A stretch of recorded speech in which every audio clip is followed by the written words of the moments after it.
आनी आयच्या शिववर्तमानान कितें आमी परगटूंक जाय ताचेर आमची मनां उजवाडायता. आमकां जाय तें न्हू, संवसारी जाणबाय न्हू, आमची कल्पना न्हू, पूण जेजूची बरी खबर, जेजूची शिकवण. आयच्या फेस्ताच्या समयार प्रितीच्या भाव भयणीनो, सान फ्रांसीस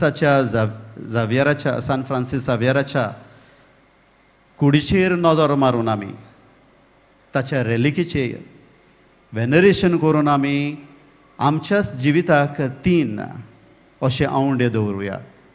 पयले सुवातेर शिव वर्तमान परगटचे आदीं देवाच्या उतराचो खोलायेन आमी मोग करचो गरज.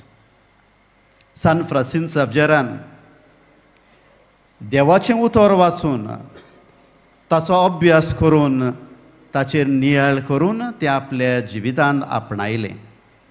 ताचेच भाशेन आमच्याय जिवितांत देवाच्या उतराक आमी पयलो आनी वयलो जागो दिवंक गरज.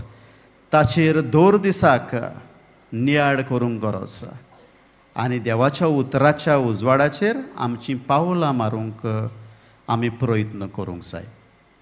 दुसरें म्हणल्यार ताणें परगटलो संदेश तो जालो. He became the message that he proclaimed. जें तो परगटतालो तें तो आपल्या जिवितांत जियेतालो. जेजू भाशेन मोलायेन तो दुसऱ्यांक लेखतालो.